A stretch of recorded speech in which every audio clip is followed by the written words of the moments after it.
Do, do, do, do, do, do, do. Welcome, excuse me, creatives, community, and kind folks to RPG with DBJ. I am your host, DBJ, and this week we are going into a half series that I I like to do, which is like TV and movies to TTRPGs, tabletop RPGs.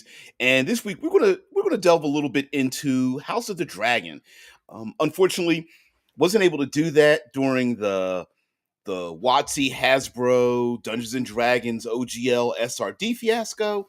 Wasn't able to do that previous to that because of just the amount hours is working and the channel is shut down. But that doesn't mean we can't uh, should I say steal? Let's say borrow, be inspired by our pop culture. So I thought we would talk about House of the Dragon and how we can use elements of that particular intellectual property and kind of merge it into our tabletop role playing experience. Now, today is Monster Monday.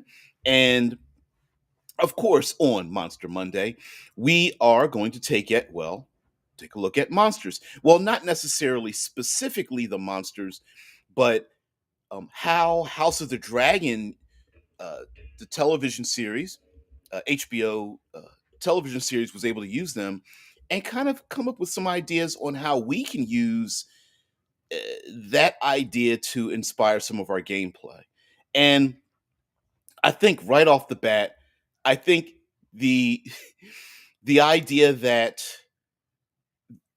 it's like dragons in House of the Dragon, and mind you, we don't need to focus on the dragons themselves, but the idea that the dragons are they are the nuclear option. Dragons in this fantasy series and in our world building in our tabletop games could be seen as they are the power in the fragile hands of humanity. They are the it's the nuclear strike when things go bad and everybody fears it. Nobody wants it to happen, but everybody wants their finger on the trigger. Everyone wants that power.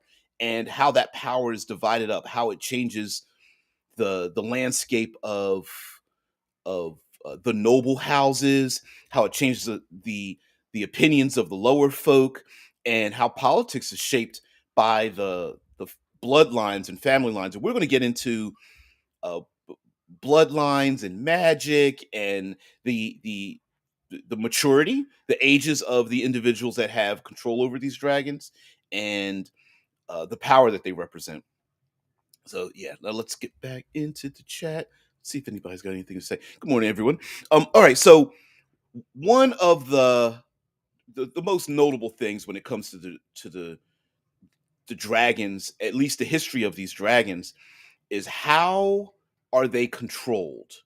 You know, how do the characters in this story and maybe in our own tabletop role playing game experience, how are they controlled?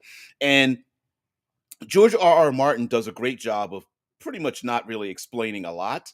So you do get a little bit of fuzzy history where is it because is it due to blood magic and the Targaryens, the Targaryen lines, the ones with the white hair, is it because of their bloodline that there was blood magic done where they have the blood of dragons inside of them and they are able to bond with these dragons? Maybe, maybe not. No one really knows. Um, is it because of the magic that they're able to control the dragons? In the past, there were these magical horns. Some say it's the saddles that they ride on. Others say there's some kind of a herbalistic or alchemical concoction that they would feed these dragons when they're first born. Is that how they control them? Maybe not. Is it just plain old skill? Humanity has domesticated some pretty dangerous predators in our short time on this earth. Talking about lupines and felines specifically, but there are avians as well that we've learned to domesticate, and to a certain extent, the size and relationship they have to the wild animals, maybe we haven't domesticated them these dangerous predators that much. But yeah, bears, earth signs, You get the point, right? There's pretty dangerous animals that we have in our households. Looking at you, dogs and cats and birds. Yeah, yeah, talking about you, Sophie. Yeah, come on.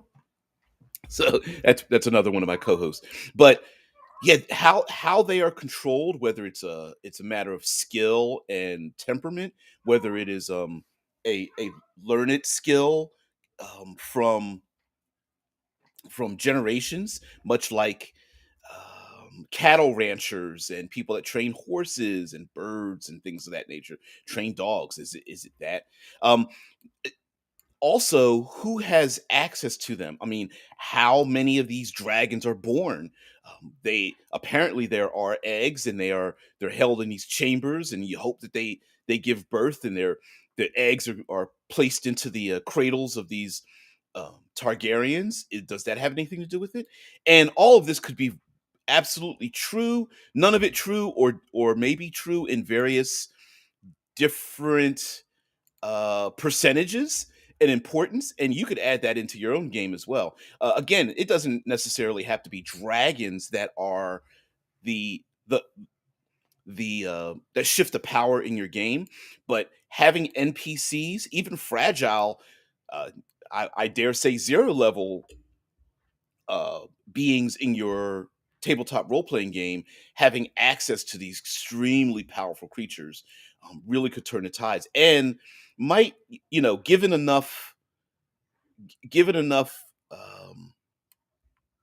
predisposition, um, meaning like letting the player characters know that, sure, they may not like the local, I'm gonna constable of this village, but if that constable, PC, you know how players are, they're just like, I bet he's only a zero level human being. Well, sure, but if they have control of a CR 18, thinking about fifth edition Dungeons and Dragons, 18 creature, your first to third level, your first tier player characters, what is it, first to fourth level, might not want to smack around the constable or the viscount or the baron, or even whatever titles or nobles or whatever you have in your world. And again, these creatures don't need to be controlled by nobility at all. It could be a bloodline, and maybe those, or individuals born with a particular eye color, hair color, um, birthmark, or something.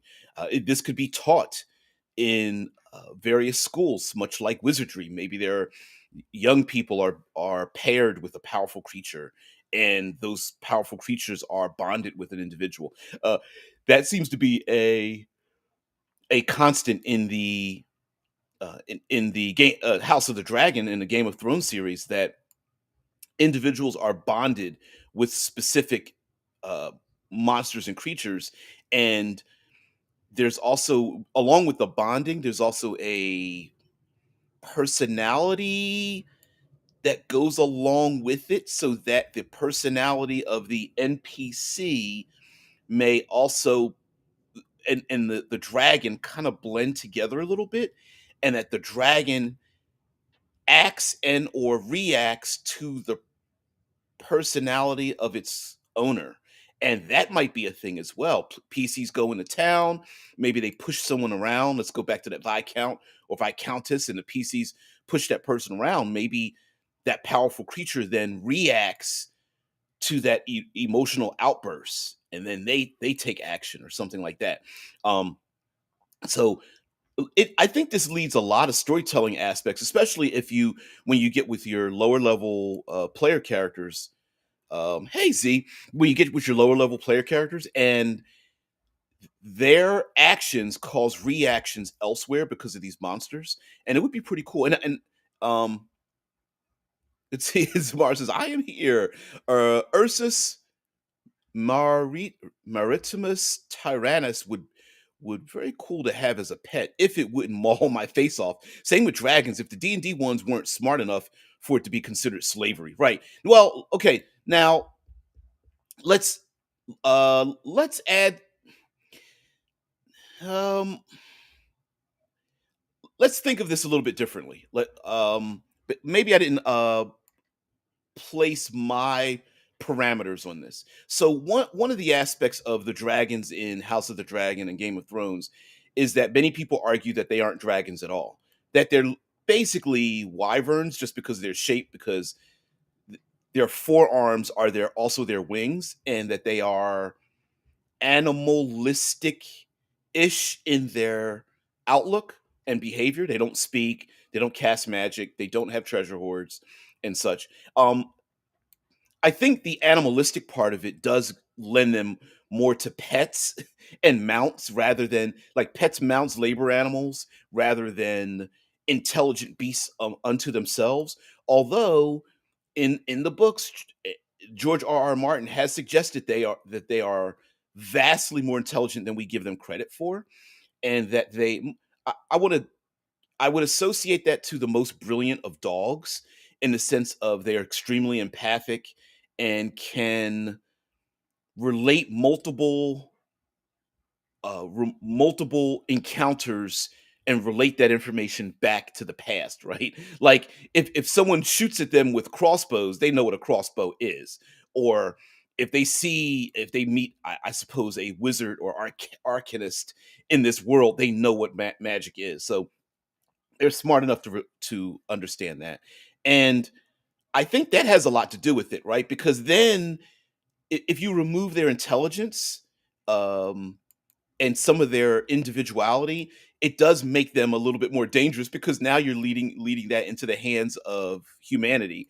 And we human beings are pretty horrible when it comes to our judgment and our opinions and our biases and things like that. So yeah.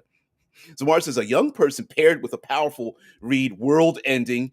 Yeah, a creature at a young age and then sent out to explore the world and find themselves. Hilarious hijinks ensues. Civilizations burn. Yeah, yeah. Pretty. Listen, watching. I love the House of the Dragon show. Eh, but look, putting it in context, I'm like, why would you give these creatures to these small children, right? But to be honest with you, it fits exactly into how we would handle it. Like, look at our real life, our real world. We really have no need for atomic weapons and nuclear weapons. Like, it, there is no need for them, right? Except for the fact that we need them, if that makes sense.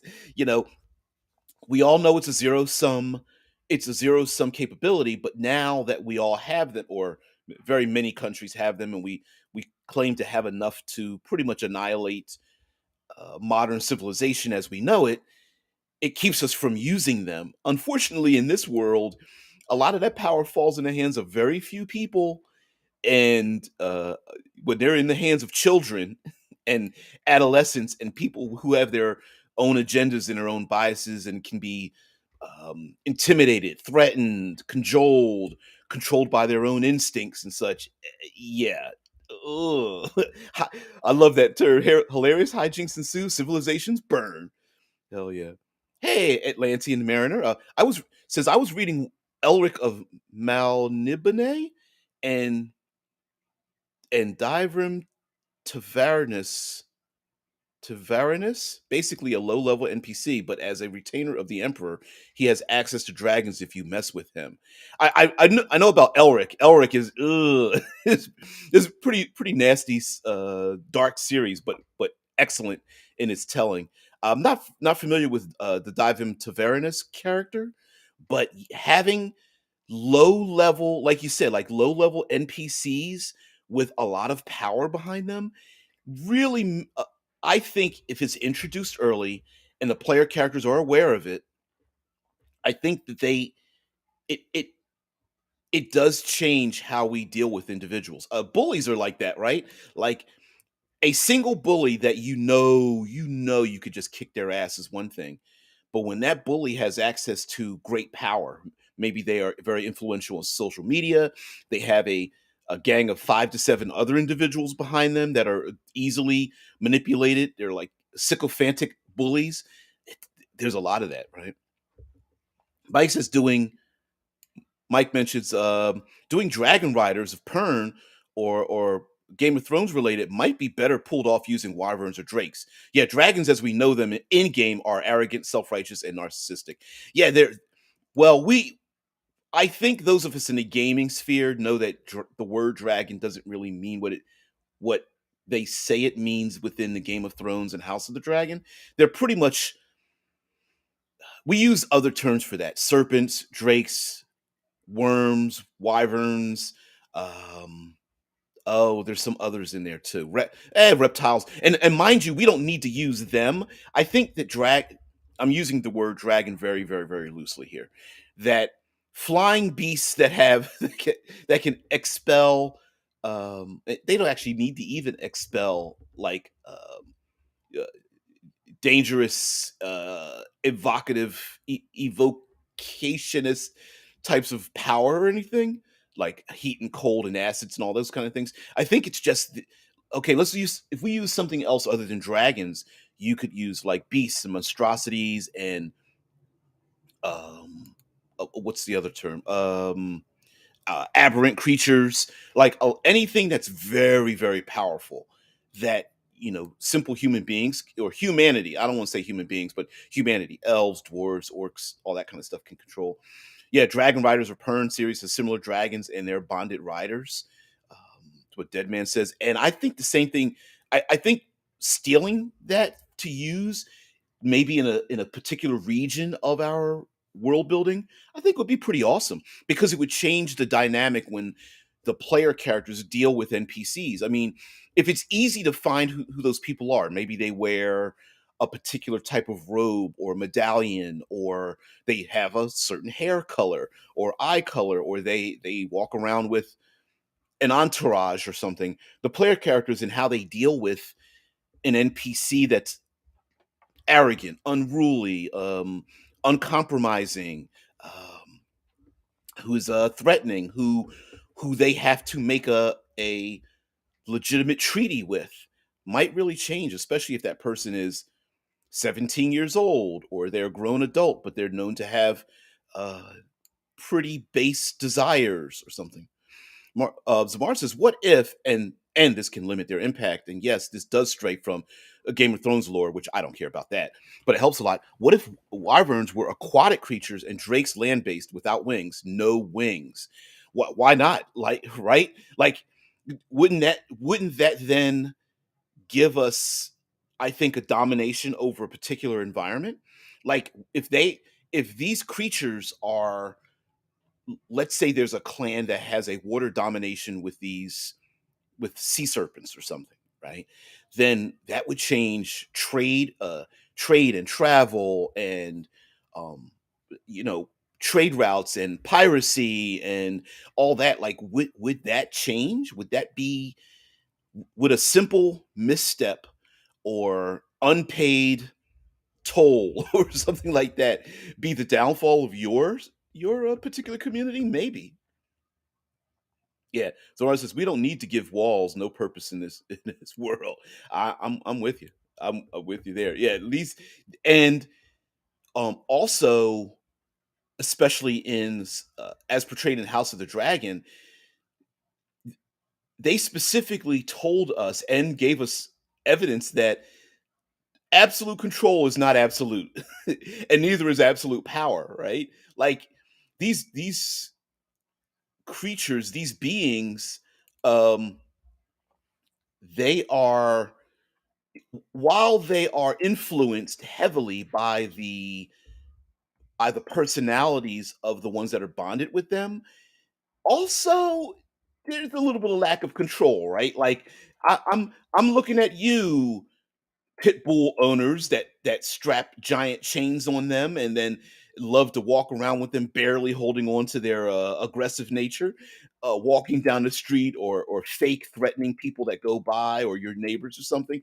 At a certain point, you drop the leash, dog goes wild. Is that your fault? Probably because you instigated it. Does this person have total control? Well, no, because we hear about, what is it, cane courses and pit bulls and Dobermans and all that kind of stuff getting out of control and attacking passing elderly people, children, and of course us mail carriers, right? And everyone's like, my dog wouldn't do that. I'm thinking, I don't think you had a conversation with your dog. And the same thing happens here, right? Like, maybe an NPC, who's offended or smacked around or something, and the PCs are see that happen, and the PCs might go, oh no, no, no, something's about to happen on the other side of the world, or in the next 10 minutes or something. Yeah. Mm-mm-mm. Yeah, Mike's talking about an aquatic, fully aquatic setting. Yeah. Yep. Yep. Yep. Three-dimensional movement, difficult to do with like miniatures, and even in a theater of the mind. But I love the idea of it.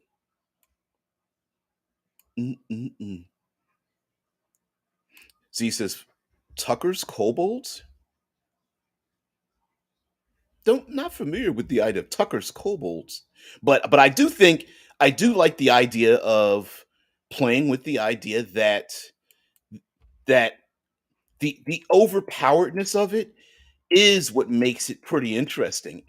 And um now I think it makes sense to generally put the attach nobility and high prominence to these powerful creatures, because even the lowest individual at some point is going to parlay their influence with these powerful creatures into a position of power, right? I mean, all they have to do is say, a person asks for something, other people say, "No, we're not going to give it to you," and they say they whistle.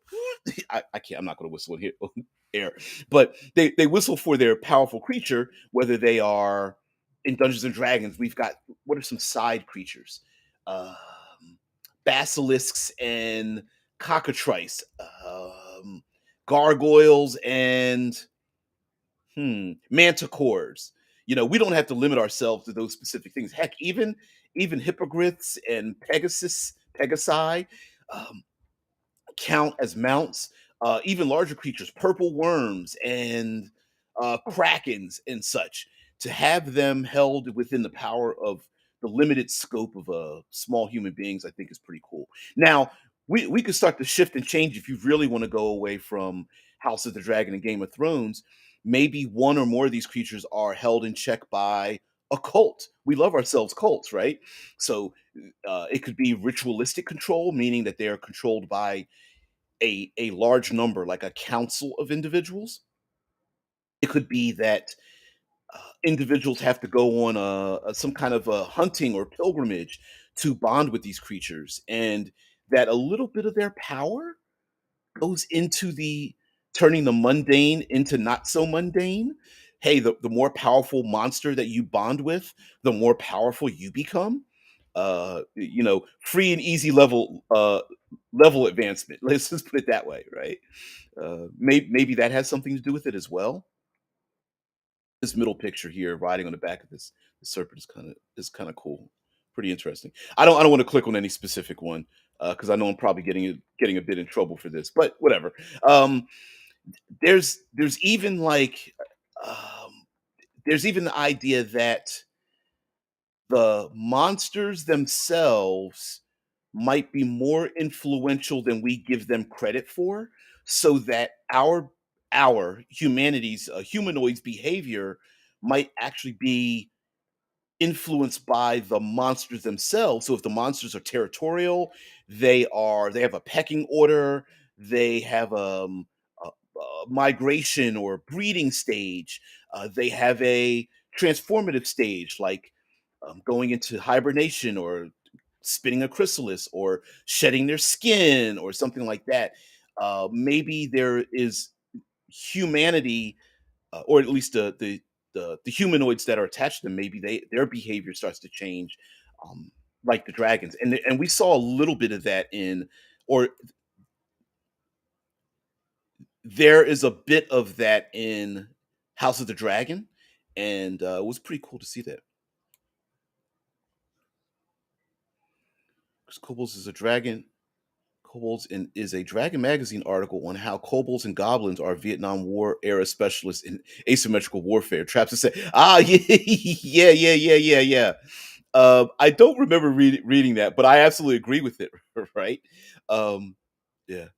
Zabar says, well, the reason why a powerful creature is tiered to nobility is because nobility needs to portray an aura of power to maintain power. Yes, the issue is when it's proven that anyone can get that power. I now that in and of itself is is a conundrum as well, right? Like okay, you don't want average people gaining as much power as nobility because nobility understands that it shifts power itself. So they either have to eliminate other individuals who have that same power or embrace them. And more or less embracing happens more often than elimination because we see that in our real world. Those who gain a lot of money, who gain a lot of influence. Yes, are many of those individuals taken down? Sure, but more or less they are embraced because people want more power, and by attaching yourself to those with power, it just makes you more powerful. So there could be an effort to hunt people within the fantasy world for those who have this connection with these beasts, and then uh, embrace them into your family or your bloodline or your government or something like that. Drudenfuzz's controlling creatures in fantasy worlds usually ignores that not all creatures can be domesticated. Yeah, yeah.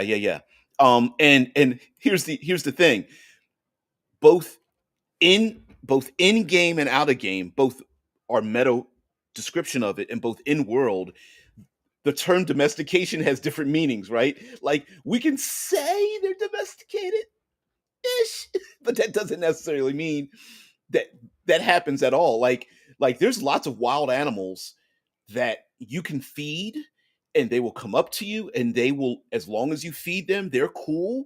But does that mean they're domesticated or does that just mean you're placating them, right? And listen, most people are pretty arrogant. The minute you start feeding bears and wolves and things out there in the wild and you're like, they're my friends, I domesticated them, and everyone else is looking around like, no, you didn't. You're feeding them, sure, and they may not want to destroy the source of their food or their shelter, but does that mean you domesticated them? Really? No, I'm with you, Drew. I'm with you. uh, I think the arrogance of it too has a lot to do with it, right? Like, um, the influence that someone would have that be able to control. Let me deal with manticores, right? Big human faced, lion maned, flying, bat winged flying creatures with spiky tails. And there's a faction that, you know, breeds them or bonds with them or can find whatever the case may be. Maybe there's a transformative effect where people become them or something. But whatever it is, maybe that is a thing in the world.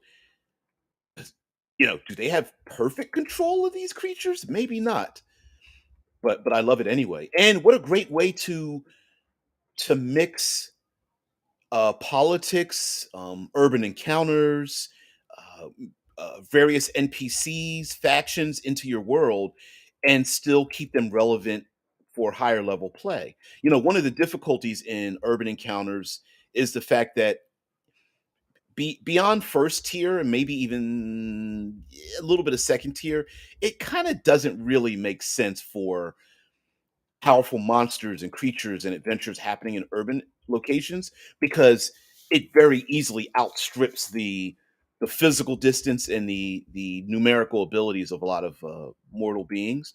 But with something like this, you know, when the PCs go to speak to the crime boss, when the PCs go to beseech the local nobility, when they go to talk to the, I don't know, the noble knights or the wizards council or something, and to have, you know, laying at their feet these powerful creatures in and around your world, manticores and gargoyles, and I'm trying to think of other monsters that are like similar-ish, hellhounds, devil dogs and hellhounds and things like that, just sitting at their feet. Like that's kind of a cool. I think that's kind of a cool um dynamic, right? So that the player characters still always have to be on their toes. When they look up in the air and they see something flying around, is that an agent of one of the factions the PCs have to deal with? Is it just another faction the player characters don't even know of, but they look up and they see, I don't know, a chimera circling overhead with its in I don't know, an Arctic chimera circling overhead, but they're in a warm region, and they go, man, there's another faction looking at us, keeping track. What the heck? Atlantean Mariner says flying animals are legit terrorist tools. Hell yeah. With no engine noise, a large, silent flying predator grabbing you silently while you're walking about a town would be shut down. It's hard to focus on melee battles or magic spells if you're constantly looking up, worrying about aerial attacks. Yeah, yeah. And you guys know me. It's the rule of three, right? Like PCs are one side. I'm going to call them the shadow daggers are on the other side. Who's this third entity circling overhead, right? And don't let one of those flying predators, oh, I don't know, grab a PC by the leg, haul them up in the air, and then drop them somewhere. Pretty nasty. Yeah, and like you said, if you've got to keep focusing, like looking up to make sure that something or someone or some dragon rider isn't circling overhead, looking um, to spotlight you. Maybe that's why an urban adventure in this kind of thing would be kind of cool because PCs might want to run down narrow alleys, even though they're covered in darkness or something like that in the shadows, because those big giant creatures may not be able to reach down there. They don't necessarily have to be kaiju sized. Even in House of the Dragon, we got the one young kid. He was either Jace or Luke or something, and he's riding on his dragon, and his dragon's kind of like I don't know, like a motorcycle size. I don't know if that's a good example, but his dragon's motorcycle size. And what's the other dragon? The other dragon is literally like sun blotting in the shadows, a type of mountain with the lightning flashing in the background, and it's like maybe the other dragons maybe 5 times to 10 times the size of your little thing. So having different sized monsters may also be an issue, and doesn't necessarily mean larger is better. If you're in maybe a certain clan or cult or faction lives in a mountainous uh, sheer cliffs or crevices or something valley or whatever, and maybe the larger creatures can't dive down and maneuver in this deep valley, but the small ones can, and that's been giving them their thing. Juden says lions are often a symbol of nobility, and still lions, griffins, predatory avians, falcons, hawks, eagles. Yeah. Yep. Lions are often a symbol of nobility, but nobility rarely actually had lions in real life. And there is a little bit of y- you know, come on, let's be honest. We like to puff our chests out in real life to to align ourselves with very powerful monster animals and monsters, fake or real, in real life. Um, we use dragons as a symbol of dragons, griffins, lions, predatory avians, felines, and lupines, and such as like, yeah, we're badass because you know, uh, we associate ourselves with lions and black panthers and tigers and hawks, eagles, falcons.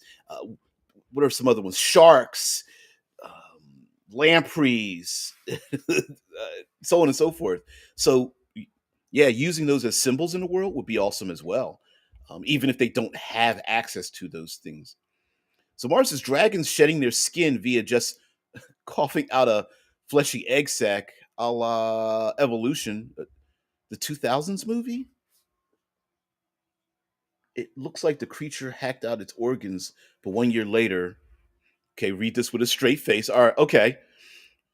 Manticores are just the magically transformed, dangerous ex prisoners who have given their bodies to the war effort for the greater good, willingly, of course. Oh, so you're saying, like, let me stretch out your comment, because I know you only have so many characters for you to describe what's going on. So what I'm understanding is that the air quotes manticores are just the willing participants in a war effort to have these powerful creatures on the side on their respective sides. And what's been happening is there's becoming more and more of them because of these willing slash un you know they've been volunteered to be part of this transformative evolutionary polymorphic thing that's happening with these creatures. I like that idea. I like that a lot because then you have um an artificial but controllable method as to why the world, like, what's the why would humanity even stop breeding these things? Well, it's because you can't just breed them into infinity. It requires a sacrifice. It requires a willing participant. It even in Game of Thrones they don't really explain, but there's something to deal with magic in the background, plus certain kinds of rituals, and no one really they don't really know why the eggs hatch and the kind of dragons that hatch from them. It's a little bit of a gamble, but they pretend like they know better. Um, but if this actually requires um, a human sacrifice, if this actually requires, a some kind of individual of a specific mindset or a specific bloodline, an individual who has align their body and mind and spirit to a particular event, and then they have to be then sacrificed to or give of themselves or transform. I don't know. That's actually a good reason why maybe specific family or bloodlines can bond with these creatures. It's because they literally are of the same blood or the same background or are of the same devotion. Yeah, I think that'd be awesome. I like the idea that there's something that maybe the player characters themselves don't know, and they not only do they not know, but even the people who claim that they think they know don't know. You know, uh, quite awesome. Let me get back into the chat here. Yeah. Mike says, I'm imagining a thieves or assassins guild that tame and employ giant owls as aerial assassins. Hell yeah. Owls are notoriously silent when they fly. A contract or threat from the guild may be executed via a giant owl plucking a target from the alleys at night without a sound. Hells yes. Hell yeah. Hey, they could even fly with them or on them. Like, could you imagine the thieves or assassins guild like being um the owl carries a stick. The riders hang on to the stick that carries them across this vast city or something very silently and quickly, and then drops them on a rooftop like using a helicopter. Other than maybe the idea of riding on their back, maybe they ride.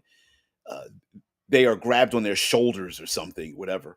And of course, we have magic. So in fantasy magic, someone can warg into these creatures, right? Looking through their eyes, being able to see what they see.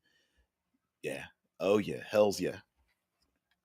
Being able to sense what they sense, whether it is physical, right? They literally see out of the eyes of these giant owls, for example, or it may be something else where they can it's more empathic, where they can sense where they're going, what they're doing, what they see. Maybe it's just impressions, danger, prey, a place to hide, that kind of thing. Mm, mm, mm, mm. I think as uh, another aspect, of course, the player characters are going to want to have, um, they will want to desire to have access to these creatures. I will present to you two separate scenarios, maybe three. One scenario may be that the player characters, the whole point of the player characters being in this world is to eliminate this resource from everybody. Like maybe this is new or new-ish, or the players have traveled from one part of your game world to another, and this is the thing that is shifting power. And this power might be spreading towards the player character's world, and so the player characters might have to eliminate. They are the assassins of this world where they're eliminating the connection. That connection could be eliminated through ritual, through literal assassinations. It could be destroying the creatures. There may be some kind of alchemical concoction that they have to feed to these creatures to separate them, or whatever. Finding an artifact. Maybe the whole point is to keep this from spreading. Another way to reframe this, and I know this is going to sound strange, but maybe the monsters are so powerful that they don't have stats in the classic way we think of them. That these creatures are so powerful that they can't be killed by mortal means. They can't be eliminated um, by player character and NPC interactions. There isn't a spell powerful enough to hurt them or harm them, but maybe they are. I'm heading a little bit into our third pillar of exploration. Maybe they are so powerful, they're just environmental effects, right? When they stomp on the ground, it's earthquakes. When they breathe fire, it's as powerful as a volcano going erupting. These things are the whole point is that you just run. There is no standing up and fighting them. There isn't anything like that unless someone finds a specific uh, magic item or series of objects or something, and the point of them existing is unlike snowstorms, hurricanes, earthquakes, tornadoes, forest fires, like natural events, volcanic eruptions, mudslides. Instead of that, maybe it's these powerful creatures, and when they arrive, when you get a random encounter, you roll that d6. Going a little OSR here, going a little old school. You roll that d6 and it's a random encounter. PCs are like, yeah, I know we're 17th level and we still can't fight them, right? Hey, yeah, it's this is part of the world and there's no way we can fight these things. We just need to run and hide, and the NPCs might have to do the exact same thing. Right? Yeah, Mike goes on to talk about the giant owls plucking targets from alleys at night without a sound, and continues and says, and law enforcement cannot pin members of these guilds for crimes because, well, they're visible in public when the owl attacks. Wasn't us. Yep. Got attacked by owl. It wasn't me. Or Mike says, or like Game of Thrones, this was a power people had in the past to great effect, and it's rumored that such a resource is returning. Yep, Game of Thrones, basically magic disappeared and is making a comeback, and people have imperfect memories of the past and how to control these things.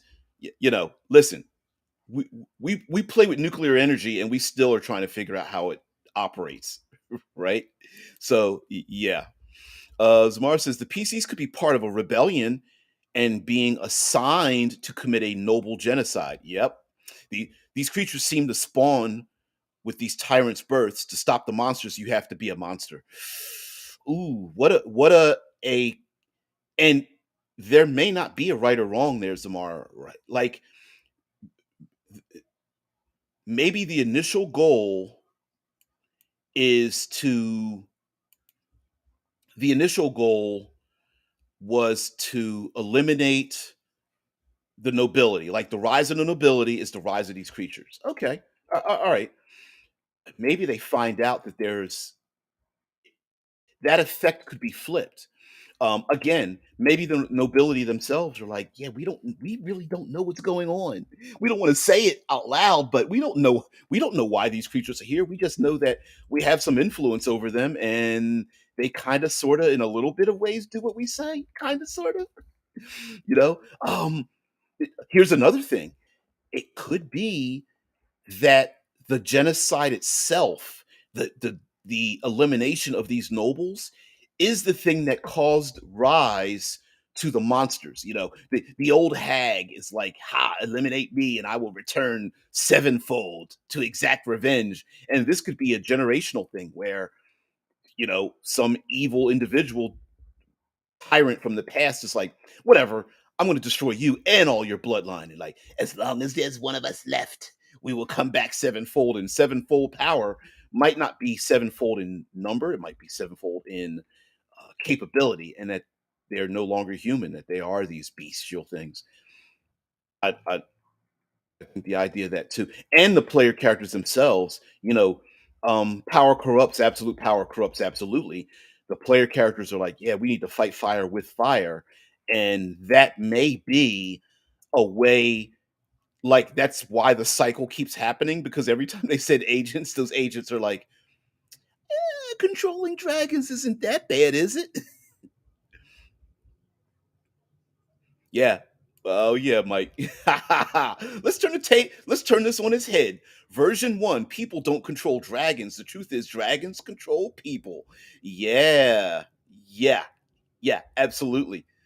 Yeah. Even if you think the dragons are mindless, and that they don't speak a human tongue and they seem like pets, maybe they're just biding their time. They're like, yeah, control your asses while you feed us. Mike says, version 2, think of it. Giant riders, people who bond with a giant and puppet it around in combat. I thought about that. I thought about the the the person riding on the back of giants, or what's the other uh what's come on, the anime, the kaiju anime, Jaeger kaiju anime with flesh golems. Why can't I think of that? Attack on Titan. Whew, I got it out. I think I got it out before you guys did. Attack on Titan, right? Yeah. Magic Returning is the basis of Shadowrun and Earth Dawn. I forgot about Earth Dawn. Damn, you brought up an oldie but goodie. There you go, Mike. Yeah, Magic Returning. And what a great way to describe to your players a section of your world building that breaks the rules. Like the players may go, well, we know what dragons are, and we know what wyverns and serpents. And we've played Dungeons and Dragons forever. There's nothing new under the sun. And then you go, no, no, no, no, no, no. This is different. This is, this is a separate thing. Um, I think this might be a little bit too difficult for people to understand, but maybe even what if magic in the world is represented by these monsters. So when a player character casts a shield spell, they're not casting shield as if they are a wizard shooting something or like a magic missile or shield, but it's actually portrayed by a monster that is like behind them, if that makes sense. Like Burning Hands isn't Burning Hands, it's something breathing fire over their shoulder. It's not magic missile, it is sparks of flame flying out of the eyes or mouths of the monster that's you know and again, doesn't have to be dragons. It could be giant spiders, lizards. What other kinds of insects are there? Like centipedes and wasps, as an example, or again, birds, owls, falcons, eagles, griffins. Anyways, Amara says, I've been using the D6 method lately. As the PCs wander, a 1 in 6 chance of random encounter. Exactly. Two third or 2 or 3 in 6 chance. That's how I'm reading it. 2 or 3 in 6 chances the PCs are being loud and boisterous. That's old school there, Z.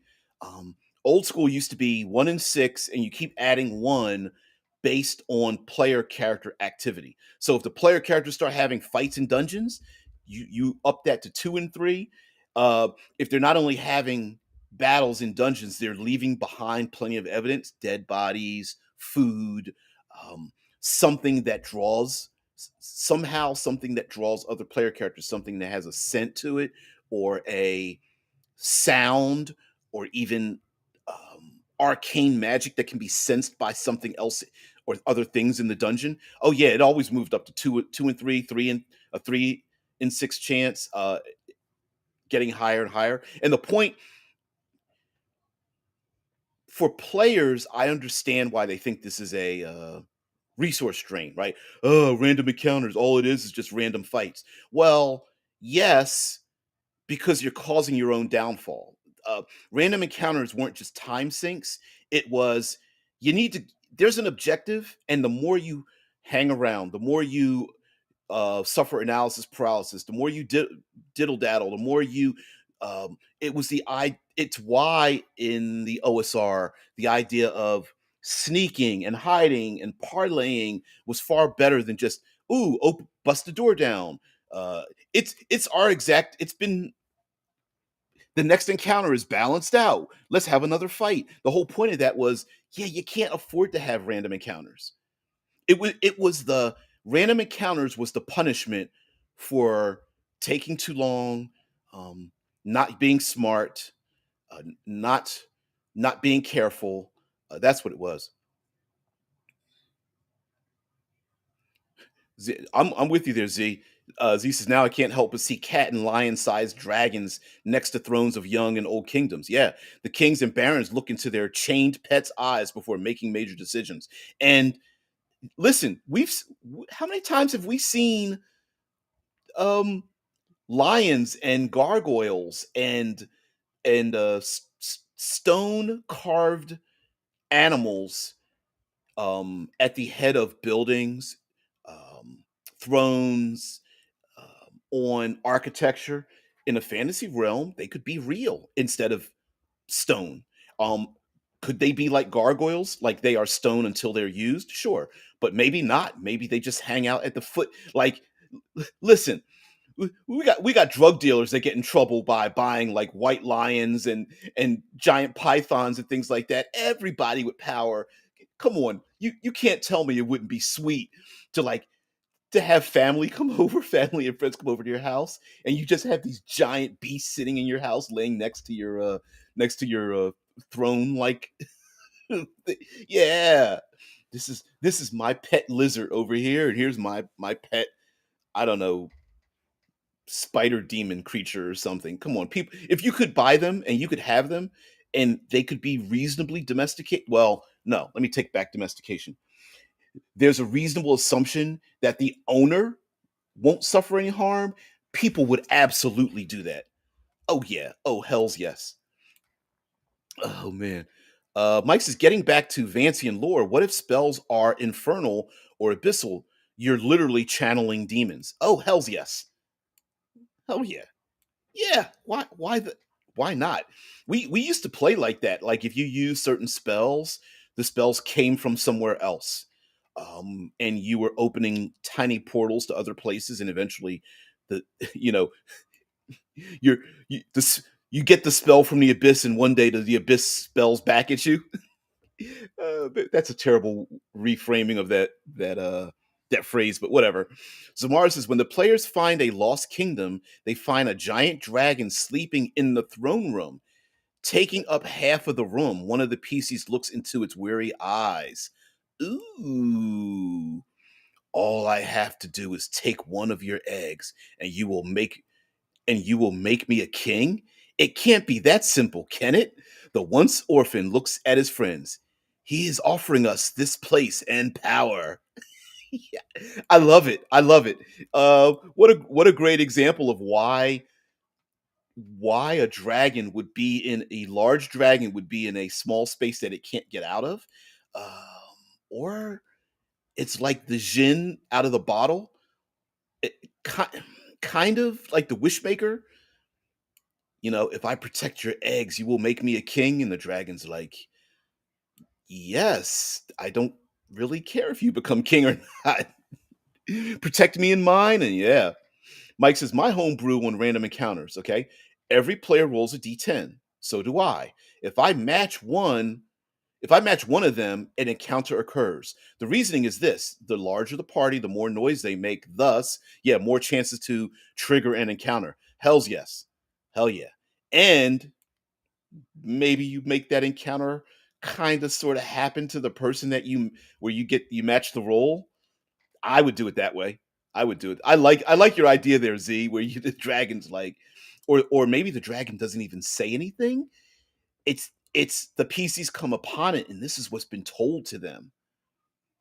Ooh, I like that too.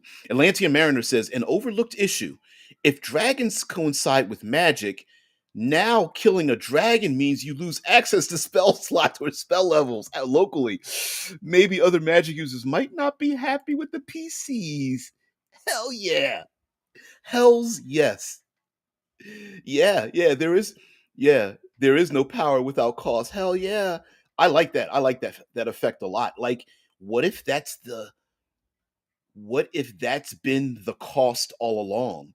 That, the dragon in Dungeons and Dragons is because all those dragons going around and there's a coalition of people protecting the dragons. Like Greenpeace, stop the elimination of the dragons because you won't get access to your ninth level spells. We need so many of these dragons around. Yeah, I love it. Let there be consequences to solving the issues of the world. I love it.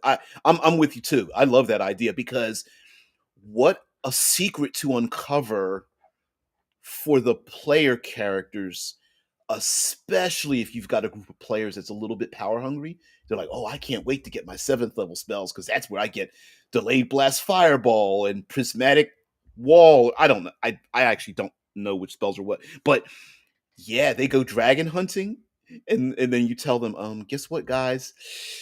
You don't have access to fifth level spell slots anymore. Whoa, whoa, whoa, whoa, what? Yeah, you killed the last dragon. You killed, I don't know, that's of a particular tier or something, right? You killed a dragon of a particular every age, every age of dragon corresponds to a particular spell level, and by eliminating that age of dragon, yeah, I love that idea. Gated. Hey, you only have you tell the PCs, guess what? You've traveled to the mountain passes of the Five Kings. Your fifth level spells have returned. What would that tell them? Yeah, what would that tell them about the nature of power in the world, right? Like, oh shoot, we got access to fifth level spells. There must be some pretty powerful dragon at one or more powerful dragons up in this mountain pass. We better be careful. That would just be sweet. That what a great meta way to alert the players to how the world operates, which conceptually would make sense for dragons to be like in your world, your game world. You could just say, well, guess what? My my dragons of this age are immune to every spell level below it. Like, I don't off the top of my head, I can't remember all the ages of dragons from young adult to ancient, whatever. But let's say your adult dragons represent fifth level spells. Then maybe every fourth level spell and below, they just ignore it. Like, no, I'm the ley line. I am the power, right? You come to me. I don't get eliminated by you. You come to me. Mike says, if I remember correctly, the age of Shadowrun began with spotting a dragon flying over Mount Fuji. I don't remember the the catalyst of that, but there's something like that in Shadowrun. Zamara says there are equal numbers of dragons in the world as there are not equal numbers of dragons in the world as there are dragons. Casting spells cause dragons pain, which is why they rage and try to control kingdoms. Oh shit. Oh. So casting spells causes pain the dragons, and they want to put a stop to it, which is why that they're causing the harm that they're doing in the first place. Druden says, now I have the opposite idea that each magic user makes a dragon more powerful as they level up. Yeah, there's age levels for dragons, but it's not based on time. Mm-mm-mm. Dead Man mentions Dragon Riders of Pern had mind dragons that could let me see, that could bond to people, and the main use of the dragons was to destroy the Thread Fall, a once a month event for 50 years with their breath weapons. I don't remember that. Why don't I remember that? But yeah. So there could be a like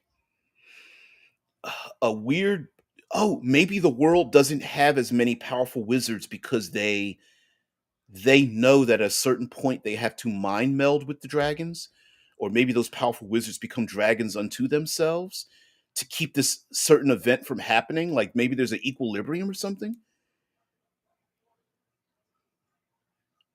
Every time a spell is invented, a new dragon is born, but the spell starts off as weak. Ooh.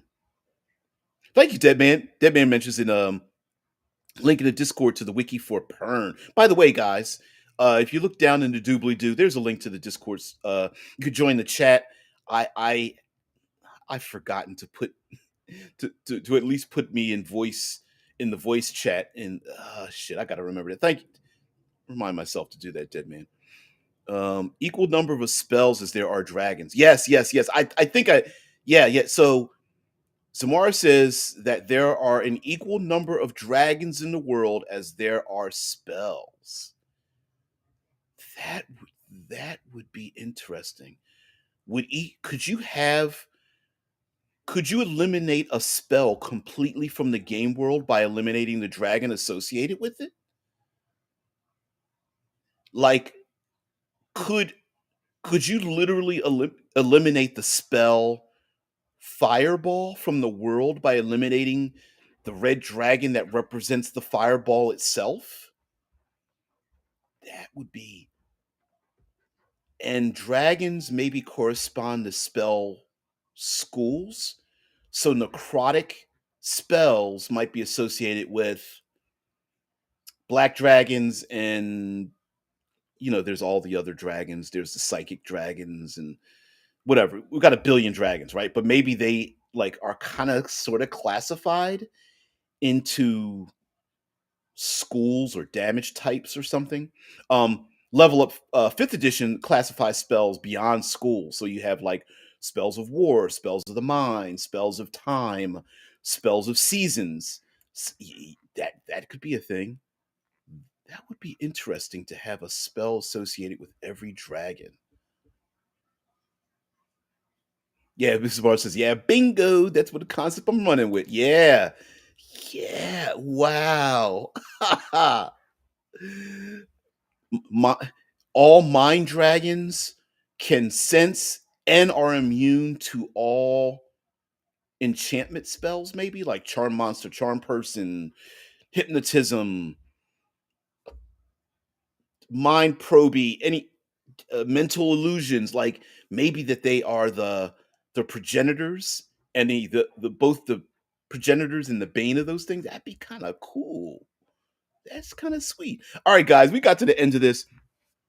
We're definitely going to talk about air quotes dragons and dragon-like things going on as we continue uh, during the week. Of course, tomorrow is Tuesday, so we're going to do a bit of Level Up Tuesday. We have to do that. I'm getting a lot of attention on that. Lots of people tuning in because they're interested in Level Up Fifth Edition. So I thought, why not? So again, we're going to take a look at two more classes. And usually we take a look at two more classes for about 20 minutes apiece. So that ends up being about 40 minutes plus.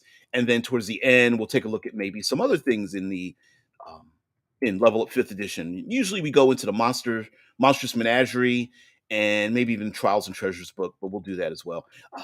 We're gonna, but World Building Wednesday, Third Pillar of Exploration Thursday, and maybe even Future Friday, we're going to talk about House of the Dragon and things we can kind of borrow an homage, steal for our tabletop role playing games. Of course, you can't publish anything about this, but we can take it and use it, and just be get that spark of information, just that brain fuel. I love it. Uh-oh. Oh, okay, okay, okay. So Zamara says, I'm going to have to create a new world, high fantasy. All right. High fantasy this time. I will find the best system for this. And okay, Z asked me, before you leave, give me a random world name, please. It will be a campaign world name for this. Okay, random world name. Um, let's go with. I don't want to make it too on the nose because my brain is thinking of dragons right now, so I don't want to get it too on the nose like something silly like I don't know, some altered permutation of dragons, but I'll call it. Um, what would human beings call powerful creatures that they have a relationship with? I'll call it. Mm, wow, now you put me on the spot. All right, let's. No, no, no. Let's go with maybe the world. It's a translation for breath of fire. Like the it's embracing the idea that these powerful creatures can dragons breathe things, and it doesn't have to be dragons, but they expel something in the world, something that destroys and changes a thing. And the translation of it is, what's good now, let's call it let's call it no, that's too close to Galorian. No, it's too close to Ataltus. I'm sorry. Every time I think of something, I'm thinking of another game world. I could give you mine. I had a game world named Carthaxis. See, I was thinking of something like that. I refuse to go into a name generator. That's what I was trying not to do. And I was thinking something like a like a changing, like a chrysalis, or a when an animal changes from one thing to another. Core. What's his name has core. Shit. Um, mm, Absolute tabletop. Mike Click has a place called Core, or Core, something like that. Athenzia. I like Athenzia, but Carthraxis sounds pretty cool. That sounds a little bit. That sounds like C's and R's and D's. G's have like a guttural noise to them, sound to it. Whisper Thrawn. I like Carthraxis as a matter of fact. It sounds like a catharsis and a an anthrax. I don't know why that sounded to me. But Elpenel, Elfinzia. I like the idea of like, yeah, I like a Carthraxis, like a Grendelon, or like a, oh man, like a Dargus or something like that. Something that sounds guttural and has, even if it's high magic, there's something primal that's still in the society, even though they act like they are these are off the cuff. Even if it sounds like it's the people pretend like they are civilized, they're not really. Um, Chrysalis. Yeah, there it is. Ignisomnium, Latin for fire dream. Ooh, Ignisomnium. Mm-mm-mm. That's kind of long.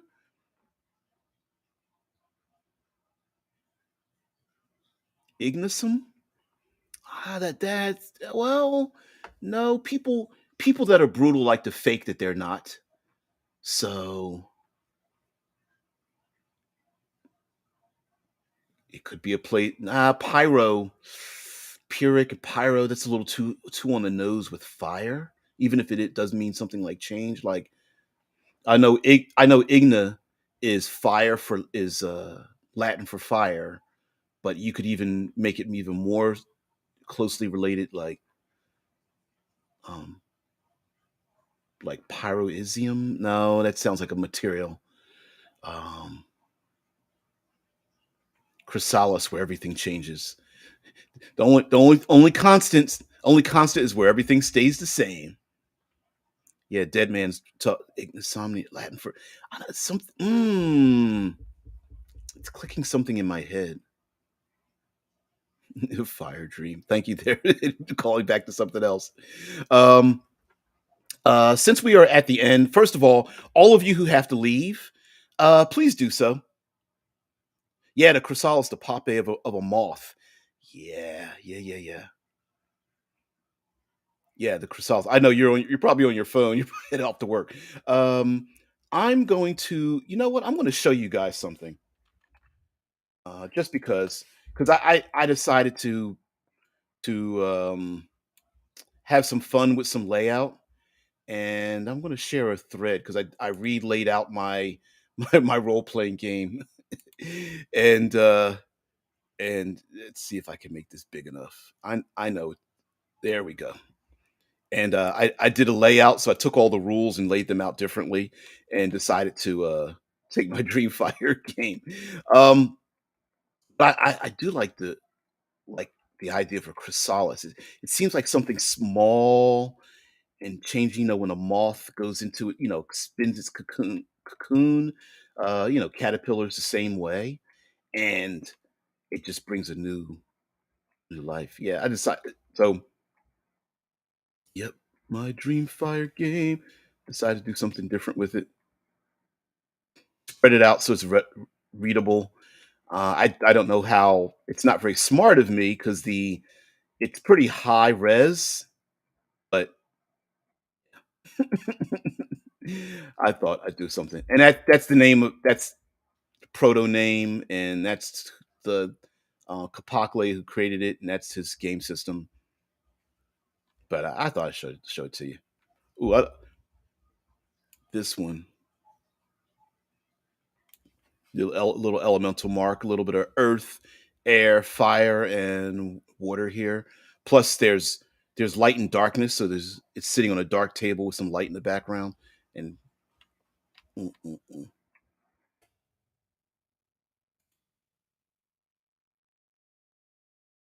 Anyway, just want to show that off a little bit. Something here, whatever. All right, sorry. Got distracted. Where are we at? Use translate. Put in English ideas or translate to other languages. Ooh, thank you, Dead Man. Hey, let's do that. It's getting late, but all right. Let's see if I can. Let's see if I could do that. Shade. Mm,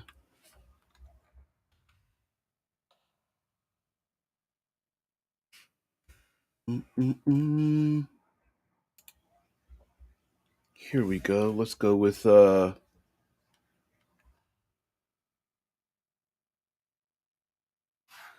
hmm, let's get some. Let's go with what are some languages here. Let's pick Ukrainian. Sundra Dragoon. See what this sounds like. Satsun dragon. We're gonna call it. Let's get rid of this. Let's call it Satsune. Tsotssoon, and end it with an AE, Sasune. See if I let's do that. Let's go with Dragon Fire. Oh shit. Sorry. What the heck? What just happened? I didn't mean to do that. Let's go here. What the heck did I just do?